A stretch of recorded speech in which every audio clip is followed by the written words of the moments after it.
Okay, this is Dr. Cool Fix. Today I have a customer that called me that they have a problem with the car, that the car will crank but it doesn't start. So my guess is what could be the problem, and this model is Toyota Rav4 2006 model, 4 cylinders. So let's get to it and see what happens.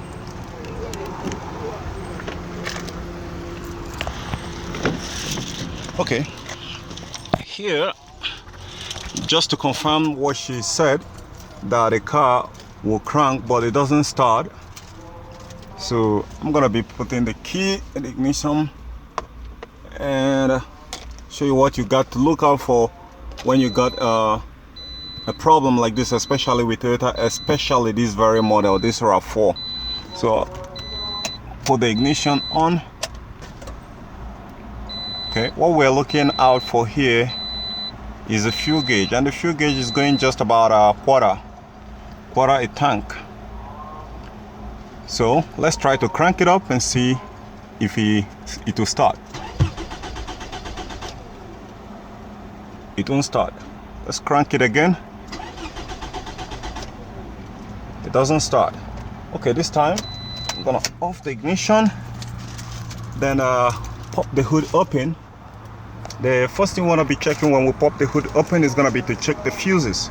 Of course, there are some other fuses down here on this very compartment here, and underneath here, that's where the OBD port is under the steering cover. But that fuse is related to the inner accessories, not the engine management. So what we are going to be looking out for is 3 possible things. One is spark, one is fuse that is blown out that can actually prevent power from going into the ignition coil or the ignition coil control module. Then the next thing we're going to be looking out for is fuel. Now let's go back here again before we go to the engine. Let me show you something. With the ignition on, you see the fuel gauge around a quarter. Sometimes you don't judge things the way they appear. You have to get to the root, get raw with it, and see exactly where it leads. So with that said, off the ignition and let's go to the hood. And to pop it open is right here. You just pull it and it's open. Okay, over here on the hood, we're gonna be looking at 2 fuse boxes for this very version. We have one on the left and have another on the right. So you can pop this open. This very one here, you can see, locate the fuse, which you're gonna be see as main. That's the first fuse there, which you're gonna be looking at is 80 amp fuse. That is for the power. Show there is power in the dashboard, and that's the 80 amps fuse right there. Then the next one we want to look out for is 20 amp fuse, which is for the EFI main fuse, which is this yellow one right here. They have rewired it before. Then the next one we're also going to be looking out for is EFI number 1, EFI number 2, which is these 2 down here, which is probably this down here. They're all 10 amp fuse. So we're going to be turning our meter to continuity and select the range if you have this type that I have here, and test it. Okay, once it give you that beep sound, then it means you're ready to go. Now, for obvious reasons, if you don't have this multimeter here, probably no problems.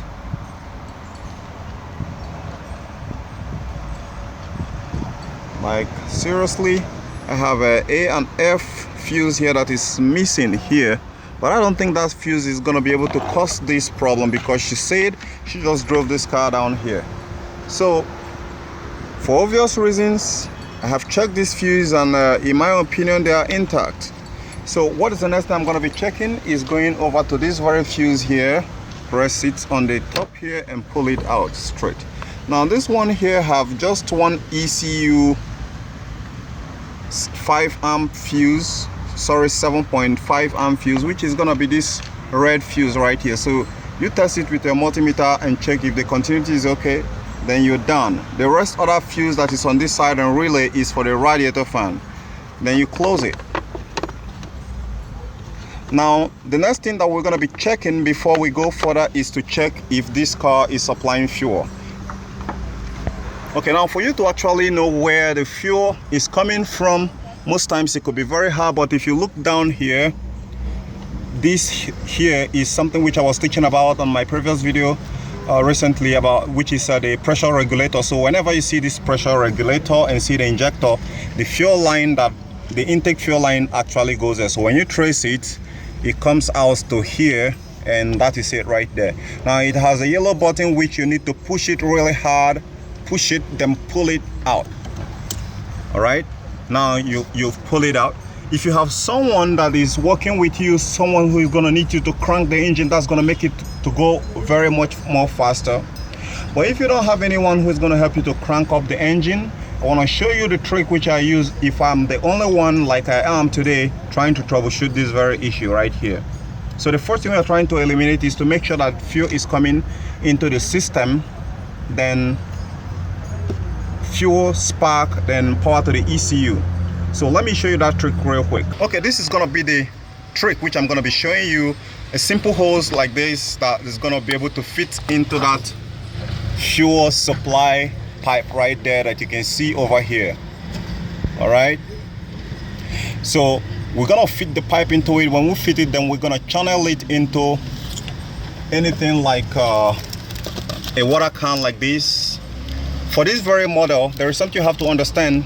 If you put on the ignition, the fuel is not gonna come, it's not gonna prime until when you start cranking the engine. When the crankshaft position sensor started having any signal, start receiving any signal, that is when it primes the fuel pump to get fuel into the system. So with that said, I'm gonna have this blue hose and stuck it right in there.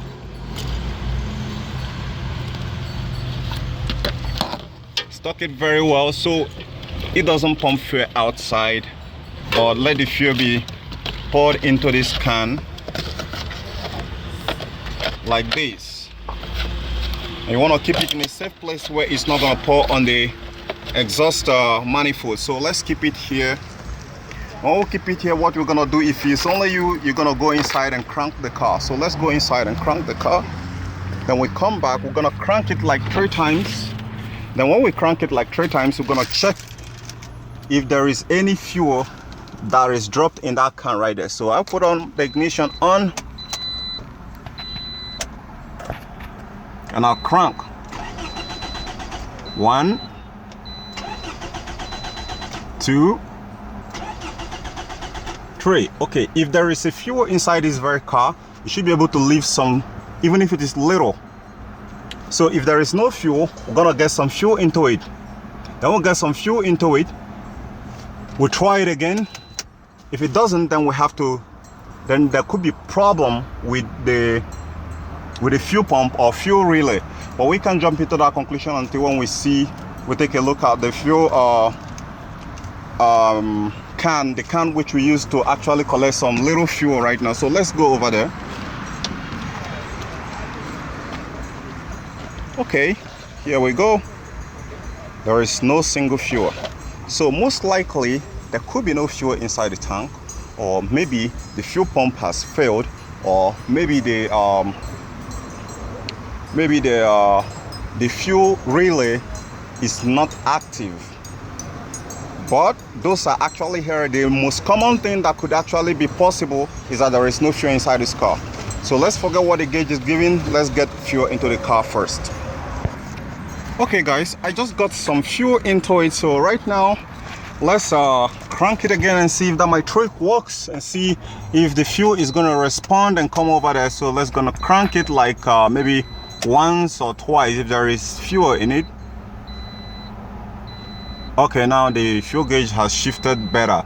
So let's go look at the fuel. Just crank it only once. Some fuel to it, and right here is not bringing up any fuel. So in my experience, I think this is gonna be a fuel pump problem, because there is no fuel supply even at this very moment that I've added some fuel to it, and I tried to crank it like 3 times right now. There is no fuel. So this could be either that the fuel pump is 40 or there is no power going in there. So let me go check it out. I was just about to go and check the fuel pump that is underneath the car. Then I started noticing something. I don't think if you can see that there is no any check engine light on this car. So there is no check engine light. It means the computer is not getting power. The computer is offline. So let's go check some of those fuses that are responsible for the computer and see if any of them is blown. Let's cross check it again. So this thing took quite much time that I actually thought, and when I showed you guys that there is no check engine light here, I've succeeded in bringing the check engine light back. So let me put the ignition on so you can see it. So you can see the check engine light right there. So by this time right now, I know that the ECU is fully back online and the car should be able to start. So I will call it a very good diagnostic fix. The thing there is, fixing a car problem, you need always to be smart. It's not just following some sort of guideline that doesn't lead you to the destination where you're going. And where is the main fuse that is causing the problem? I'm going to show you, so that when you find any of the Toyota that is having this kind of a problem, and when you see this fuse that I'm about to show you right now, you should know that you have found out your problem. If suppose you put on the ignition on and you didn't see a check engine light on like this, if you don't see the check engine light on, then pretty much it's gonna be this 20 amp fuse, which is EFI main relay. What is EFI? Electric fuel injector. So the electric fuel injector, they didn't label it. That is quite unfortunate for Toyota. They didn't label it the ECU. Now this gonna get a lot of technicians confused, because they're gonna think that the electronic fuel injector is just the relay for the injectors, but not knowing that it's actually the fuse that's actually controlling the ECM that powers the car up, with this very ECM that we're talking about here. So now it is not the other fuse on the left, it is the one on the right, so you don't get it confused. And that's going to be the first fuse you're going to see here, this fuse right here. Now let's go back to my former method which I was talking about here, and let's socket this pipe and see if we're going to deliver fuel, which it wouldn't previously. We just crank the engine up a little bit and see, even if it doesn't supply fuel here, if it's going to get some fuel. But 100% positive, not coronavirus positive, a hoax, that is going to supply fuel right now, and when I couple it back, the car is going to start. So let me go back to the engine. Ignition is still on, so let me put it off, then try to crank it. Okay, I just heard the fuel pump prime, so I'm certain that this car is gonna start. Let me go over there. Let's look at what we just did. Oh, did you have any fuel here? Yeah, we have just a little bit of fuel. Okay, and over here, let me show you. Look at my hand. So that's fuel right there. Oh, that's it right here. So on this note right now, like I told you guys, the problem has been solved. I'm gonna start the car right away, and I'm really happy because I actually called one of my subordinates to come and assist me, because troubleshooting a no start issue can be very hectic alone. So sometimes it's always good to have 2 people who have a very good diagnostic capability to deal with it. So right now I'm gonna socket it, then make sure it makes sound. Okay, now it has made sound. I'm setting that it's well coupled, so I'm gonna be closing this box, then let's go on to the next phase. Close this one up. Some other compressors that I've come across also fail. So let's kick the car on and see what happens. The car started off. So guys, a win-win. So hit the subscribe button right there and give me a thumbs up. Clutch failure. Now that you know how to, most times I've taught you how to be able to start a car that wouldn't start. With a few tricks which I've shown you, there is nothing that could go out of place. So you see the car is fully on and it's running. So I'm going to be calling the owner to come and pick it up. And some other time I have to get to the market because this fuse I'm seeing right here now, this yellow fuse, the EFM Fuse, I'm going to be getting the original fuse down there so that it doesn't create this kind of mess some other time. Alright? Okay guys, this is Dr. Fix. I hope to catch you guys later. Bye for now.